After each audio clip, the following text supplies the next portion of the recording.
19 months ago, I felt like everything in my life had fallen apart. I was in a lot of anguish and grief and spiraling. And I realized I'd been in similar places before, with relationships. And I asked myself, what is it about me that needs to change? I keep repeating these same patterns. And I'd done some self growth and things and made a lot of tremendous progress. And over the last few months, I really dove in, reading books, doing programs as much as I could to help change my belief system and my energy and practices. And I definitely had less ego, less reacting, more awareness. But I'm realizing that there's levels to this work, and even though I read about them, I didn't really fully understand until I put them in practice into relationships with different people in my family. And so there's this level one, I would say, is where at first, if you could catch your ego, you stop reacting in moments in the sense that you don't maybe necessarily get agitated or yell or um go off defensive. If somebody says something triggering, you don't get so butt hurt. You don't react. You kind of notice the thought and let it pass and don't feed it. And then eventually you realize, okay, that only gets you so far. You still are having things come into your life that maybe you don't necessarily want, even though there are some changes for the better. There's kind of this other level, the next level where you start to feel it. You notice where the emotion shows up in your body. And when you do that, you can actually start to feel it and process it some or walk away from the situation and you start to be more mindful about other people and their thoughts and how you're interacting with them and really caring about them and seeing them more deeply than caught up in all these different things that are catching us in our life and distracting us. But you also start to know that there are these parts of you in your brain that get triggered, and you can just realize that these are passing thoughts. They're things from experience years ago when you were a kid, and you feel that emotion in you. And instead of arguing it, you process it. Maybe you go stomp your feet or like punch a pillow or uh let kind of grief move through you. And you can even get to a level where you process the emotion a bit more of if you can step away for a moment or right there in the moment, you can feel the emotion in your body and it will actually burn. You can burn through that emotion a bit. And some research believes that when you process that emotion in your body, then you actually are healing something from your past, maybe something that somebody said to you when you were 4 years old, or something with your parents, or a teacher, a bully, whatever it is that's triggering us, we don't know. But you just notice that these are parts that are triggered and passing thoughts.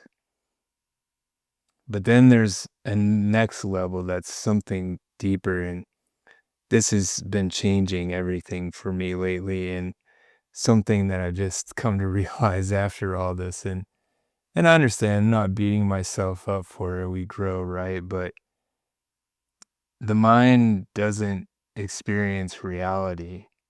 The mind interprets reality. So whatever our reality is, it's what our mind perceives. And of course, we all understand that to a degree.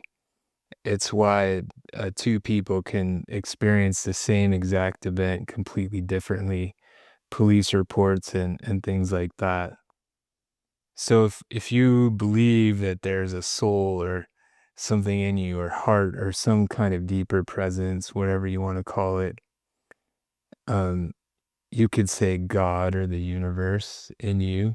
I don't necessarily love calling it God because of the connotation with religion that there's this external thing that we must abide by strictly. Like, I think of it as more God is in us, and the more that we can be able to get past the ego in our mind, that we can listen to the heart or our soul and it will guide us.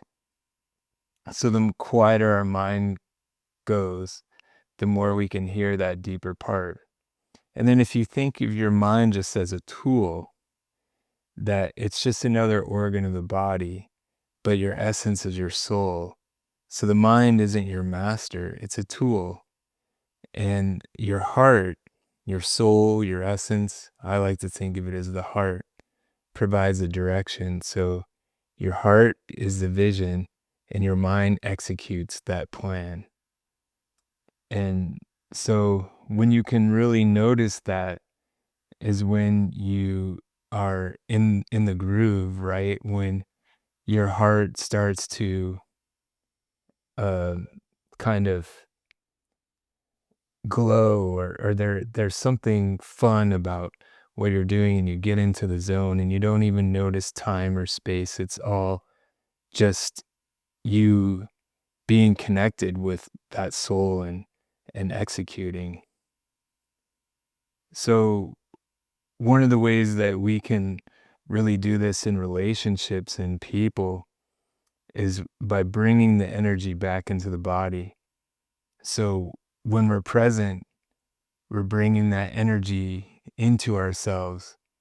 When we get triggered by something, we project that energy outward. And that's proven by science. I'm not going to go into that here, but there's a lot of science behind this.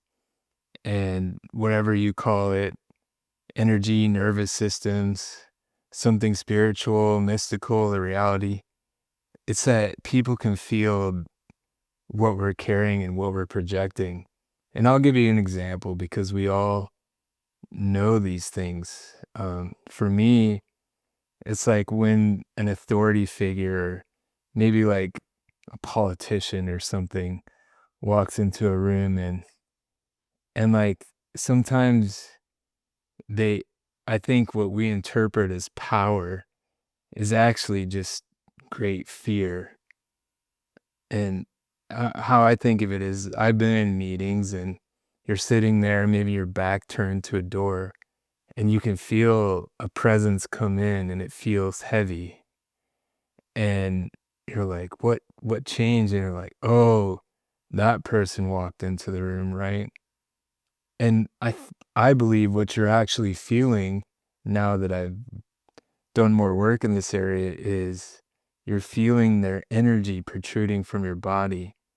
So in some ways, they uh, like you feel a little fearful of that.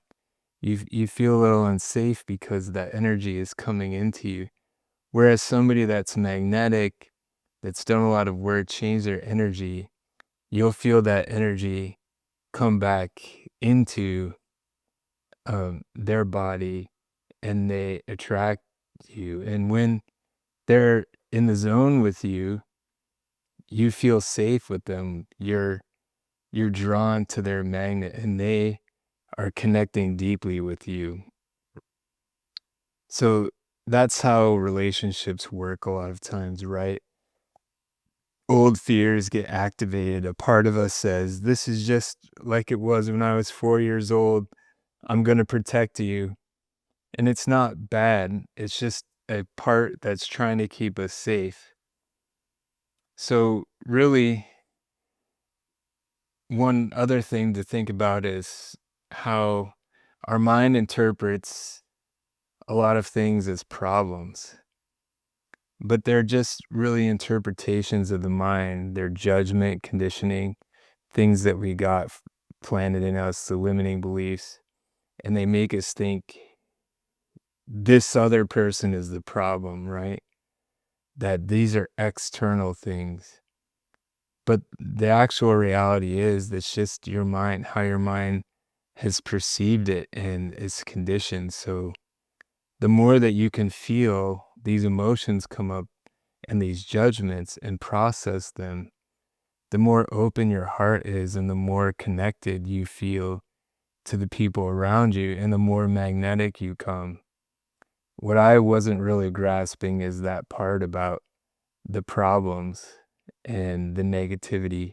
I heard something from Trevor Blake that he said that if you really listen to people around you, about 80% of the talk is negative, like people complaining about the weather or something happened to them that day, their car, got flat or something wasn't right with the food that they got or their boss gave them all this work. If you just really stop and listen, it really is true that about maybe even 80% is glow.